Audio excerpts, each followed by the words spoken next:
மயக்கும் கதைகளை கேட்பது, மதிப்புமிக்க வாழ்க்கை பாடங்களை கண்டுபிடிப்பது மற்றும் கலாச்சாரத்தின் அழகை ஆராய்வதில் நீங்கள் மகிழ்ந்தால் நீங்கள் ஒரு விருந்தில் இருப்பீர்கள். இது பெல் ஐகானை தட்டவும். அற்புதமான சாகசங்களை நீங்கள் தவறவிடாதீர்கள். இப்போது இன்றைய மாயாஜால கதைக்குள் நுழைவோம்.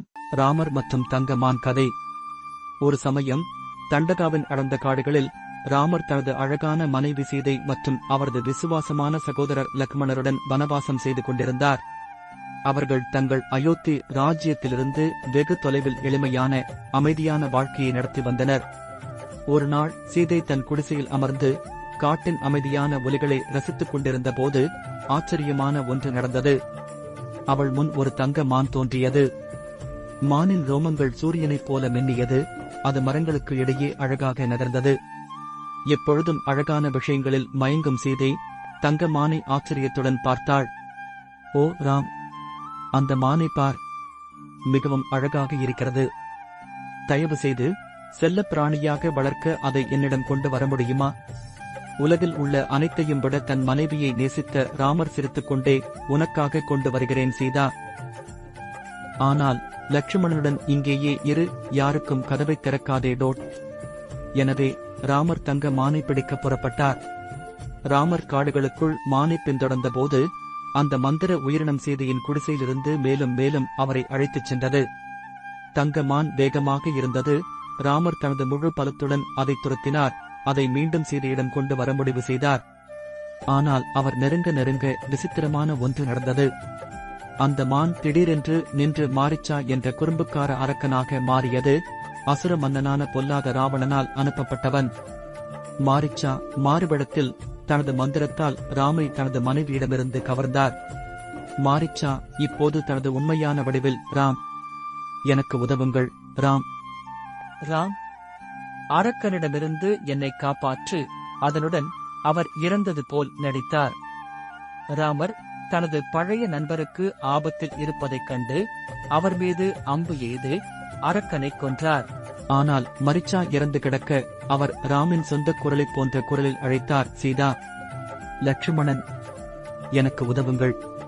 இதைக் கேட்ட ராமுக்கு ஏதோ தவறு இருப்பது தெரிந்தது. அவர் உடனடியாக குடிசைக்கு திரும்பினார். ஆனால் அவர் அதை அடைவதற்குள் பயங்கரமான ஒன்று நடந்தது.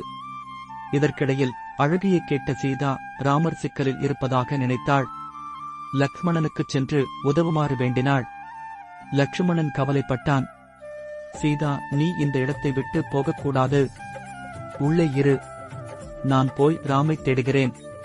ஆனால் சீதா கண்ணீருடன், தயவு செய்து லக்ஷ்மணனே போ, என் கணவருக்கு ஏதோ நடக்கிறது என்ற எண்ணத்தை என்னால் தாங்க முடியவில்லை.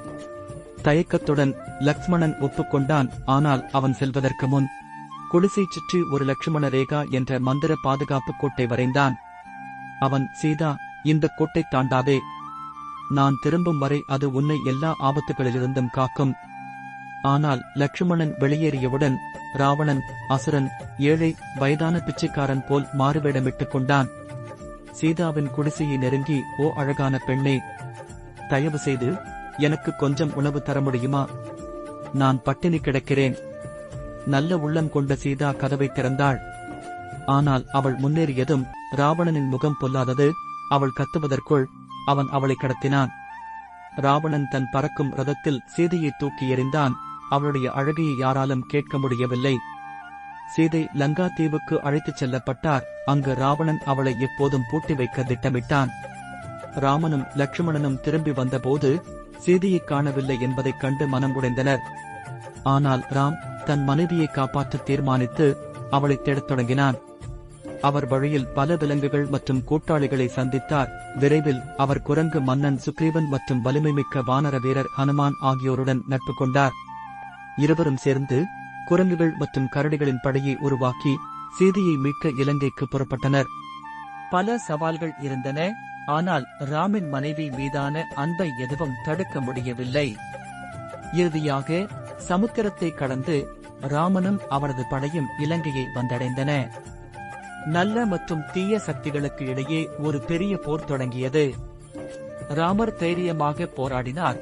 ஆனால் ராவணனின் அரண்மனையில் ராமனுக்காக பாதுகாப்பாக காத்திருந்த சீதையிடமிருந்து அனுமன் ஒரு செய்தியை கொண்டு வந்தபோது உண்மையான வெற்றி கிடைத்தது. இறுதியில் ராமர் ராவணனை தோற்கடித்து சீதையை அயோத்திக்கு வீட்டிற்கு அழைத்து வந்தார். அங்கு அவர்கள் மீண்டும் இணைந்தனர்.